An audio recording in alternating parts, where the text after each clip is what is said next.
Rangers, Ordem dos Arqueiros, Livro 1, Ruínas de Gordon. Capítulo 11. Sir Rodney inclinou-se na cerca de madeira que rodeava a área de treinamento, enquanto observava os novos cadetes da escola de guerra, que faziam exercício com armas.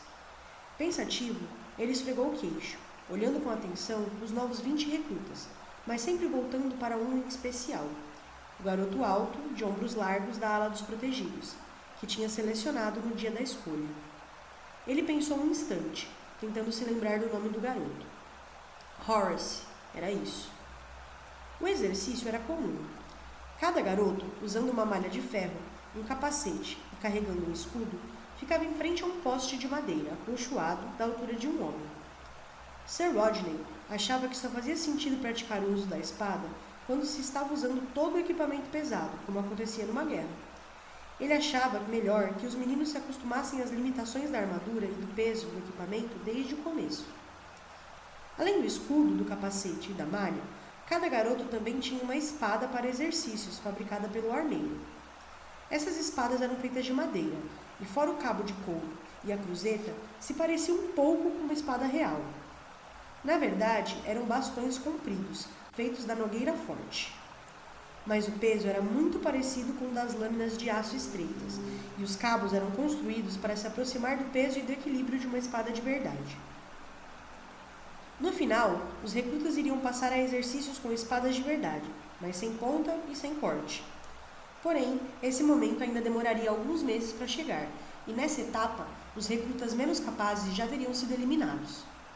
Era perfeitamente normal que pelo menos um terço dos alunos da escola de guerra abandonasse os duros treinos nos primeiros 3 meses. Às vezes, era o garoto que decidia. Outras, era o instrutor, ou em casos extremos, o próprio Sir Rodney.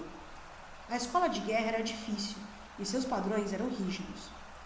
No pátio de treinamento, ouviam-se as pancadas fortes da madeira contra o forro dos postes, feitos de couro grosso e endurecidos pelo sol. Na entrada do pátio, o mestre de exercícios Sir Carroll indicava os movimentos a serem realizados. 5 cadetes do 5º ano, orientados por Sir Morton, o instrutor assistente, andavam entre os novos aprendizes, atentos aos detalhes dos golpes básicos de espada, corrigindo o movimento errado aqui, mudando o golpe de um ângulo ali, garantindo que os garotos não se abaixassem demais os escudos durante o exercício. Era um trabalho monótono e repetitivo, realizado debaixo do sol quente da tarde, porém necessário. Aqueles eram os movimentos básicos que ajudariam os garotos a viver ou morrer em algum ponto do futuro, e era essencial que eles estivessem muito bem treinados e capazes de agir por instinto. Foi esse pensamento que fez Sir Rodney observar Horace naquele momento. Enquanto Carroll ditava os movimentos básicos, Rodney tinha percebido que Horace estava acrescentando golpes extras à sequência sem se atrasar ou perder o ritmo. Carroll tinha acabado de iniciar outra série de exercícios, e Sir Rodney se inclinou atento, com os olhos fixos em Horace. Ataque! Golpe lateral! Cortada à esquerda! Acima do ombro! Gritava o mestre de exercícios. Cortada por cima! Quando Carroll mandou realizar a cortada por cima, Horace obedeceu, mas então, quase ao mesmo tempo, passou para uma cortada para o lado, deixando que o primeiro movimento o preparasse instantaneamente para o segundo. O golpe foi dado com tamanha velocidade e força que, num combate real, o resultado teria sido destruidor. O escudo do oponente, levantado para impedir a cortada, nunca poderia ter reagido com a rapidez necessária para proteger as costelas descobertas do movimento rápido que se seguiu. Nos últimos minutos, Rodney se dera conta de que o aluno estava acrescentando esses golpes à rotina.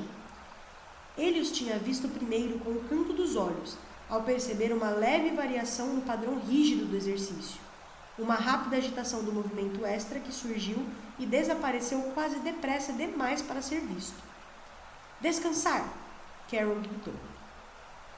Rodney notou que, enquanto a maioria dos outros deixava cair as armas e ficava à vontade, Horace mantinha a posição de sentido, a ponta da espada ligeiramente acima da cintura, e movia os dedos do pé durante a pausa, como se não quisesse perder o ritmo. Aparentemente, alguém mais tinha percebido os golpes adicionais de Horace. Sir Morton se inclinou para um dos cadetes mais velhos e falou com ele, fazendo gestos rápidos na direção de Horace. O aluno do primeiro ano, ainda atento ao poste de treinamento que era seu inimigo, não notou a conversa. Ele olhou para cima confuso quando o cadete se aproximou e o chamou. Ei, você, no poste 14, o que pensa que está fazendo? Surpresa e preocupação apareceram no rosto de Horace. Nenhum recruta do primeiro ano gostava de receber a atenção dos mestres de exercícios ou dos seus assistentes. Todos sabiam muito bem qual a quantidade de alunos que deixava a escola depois de algum tempo. Senhor? Ele disse ansioso, sem entender a pergunta. Você não está seguindo o padrão. Faça o que Sir Carroll mandar, está bem? Rodney observou tudo com atenção e ficou convencido de que a surpresa de Horace era verdadeira. O garoto alto fez um pequeno movimento com os ombros. Ele estava agora em posição de sentido, com a espada apoiada no ombro direito e o escudo erguido em posição de desfile. Senhor? Ele chamou indeciso. O cadete mais velho estava ficando zangado. Não tinha percebido os movimentos extras de Horace e, obviamente, supôs que o garoto mais jovem estava simplesmente seguindo uma sequência ao acaso, por conta própria.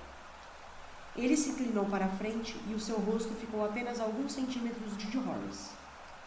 Sir Carroll indica a sequência que quer que vocês façam, e você obedece, ele disse em voz bem alta para aquela distância. Entendeu? Senhor, eu obedeci, Horace respondeu com o rosto muito vermelho. Ele sabia que não devia discutir com o instrutor, mas também sabia que tinha feito todos os golpes exigidos por Carroll. Rodney viu que o cadete mais velho agora estava em desvantagem. Ele não tinha visto o que Horace tinha feito e disfarçou a incerteza com raiva. Ah, obedeceu, hein? Bom, talvez você queira repetir a última sequência para mim. Que sequência que o Sr. Carroll pediu? A sequência número 5, senhor. Ataque, golpe lateral, cortada à esquerda, acima do ombro, cortada por cima. Horace respondeu sem hesitação. O cadete vacilou. Ele achava que Horace tinha simplesmente feito os exercícios sem atenção e golpeado o poste de qualquer jeito. Mas Horace tinha repetido a sequência com perfeição. Pelo menos era o que parecia. O garoto mais velho não tinha certeza absoluta de qual tinha sido a sequência, mas o aluno tinha respondido sem nenhuma hesitação. Ele percebeu que todos os outros alunos estavam assistindo à cena com muito interesse, o que era muito natural. Alunos sempre gostavam de ver alguém ser repreendido por um erro, pois desse modo os próprios erros não eram notados. O que está acontecendo, Paul? Sir Morton, assistente do mestre de exercícios, perguntou, parecendo aborrecido com a discussão. Ele tinha mandado o cadete repreender o aluno pela falta de atenção. Essa repreensão já deveria ter sido dada e o assunto terminado. Em vez disso, a aula estava sendo atrapalhada. O cadete Paul se aproximou. Senhor, o aluno disse que realizou a sequência. Ele respondeu. Horace quis protestar, mas pensou melhor e fechou a boca. Um momento.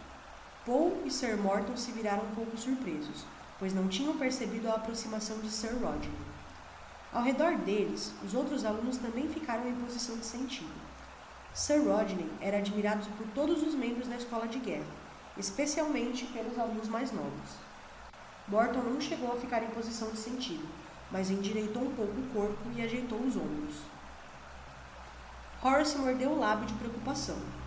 Ele sentiu a possibilidade de ser dispensado da escola de guerra.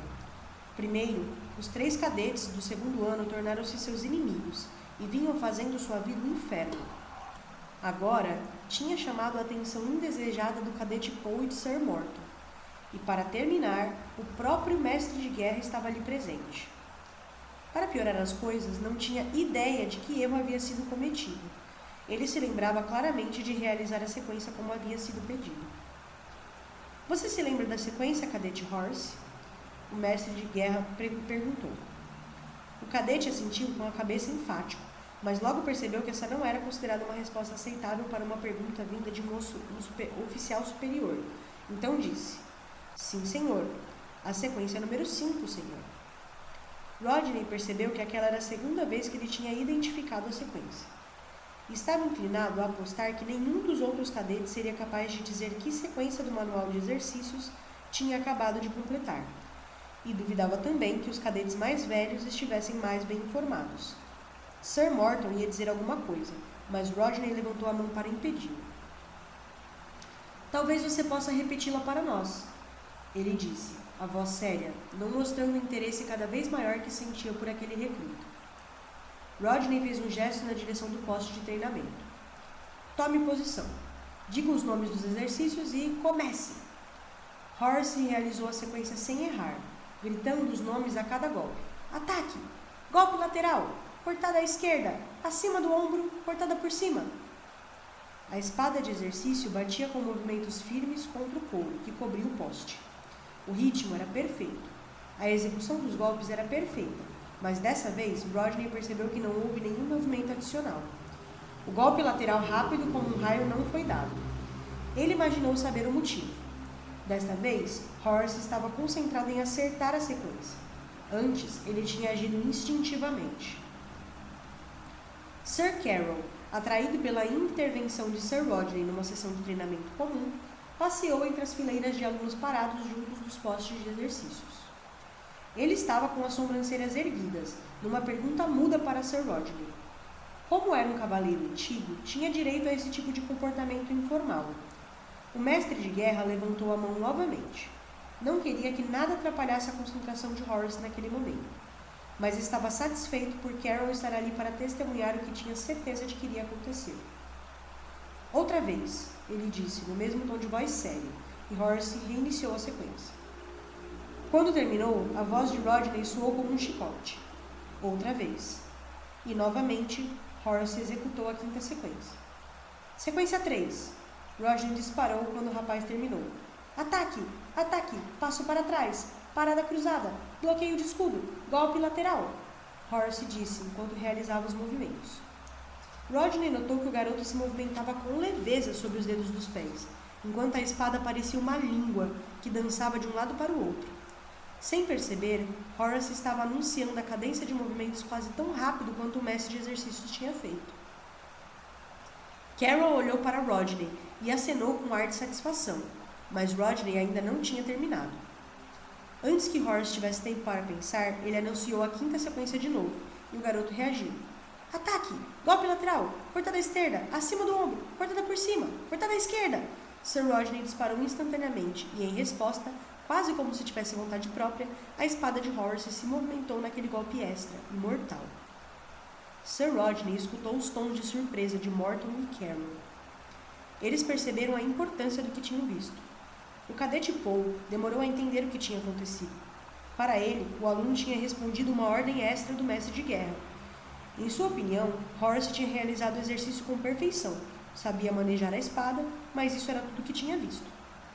Descansar, Sir Rodney ordenou, e Horace apoiou a mão no punho da espada encostada no chão, os pés separados, o cabo da arma na frente da fivela do cinto, na posição de descanso de desfile. Agora, Horace, o mestre de guerra disse devagar. Você se lembra de ter acrescentado aquela cortada lateral à esquerda, à sequência que fez na primeira vez?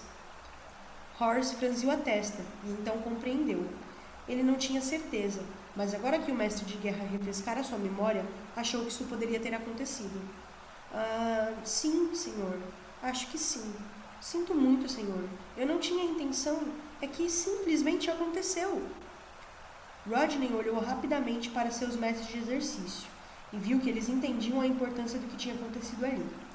Ele fez um gesto com a cabeça para os homens, passando a mensagem silenciosa de que não queria que nada fosse feito a respeito disso, ainda. Bem, não aconteceu nada de errado, mas preste atenção no restante do período e só faça os exercícios pedidos por Sir Carroll, está certo? Sim, senhor, Horace respondeu em posição de sentido. Desculpe, senhor, ele disse para o mestre de exercícios, que respondeu com um aceno de mão. Preste mais atenção no futuro. Carroll fez um gesto de cabeça para Sir Rodney, ao perceber que o mestre de guerra queria se afastar. Obrigado, senhor. Podemos continuar? Prossiga, mestre. Sir Rodney concordou e começou a se virar, mas como se lembrasse de algo, voltou e acrescentou como quem não quer nada. Por falar nisso, posso conversar com você no meu gabinete no fim da tarde, depois que as aulas terminarem? Claro, senhor. Carroll respondeu no mesmo tom, sabendo que Sir Rodney queria discutir aquele fenômeno, mas sem que Horace percebesse o seu interesse. Sir Rodney voltou lentamente para a sede da escola de guerra. Atrás dele, escutou Carol dando ordens e depois o som repetitivo da madeira batendo no couro.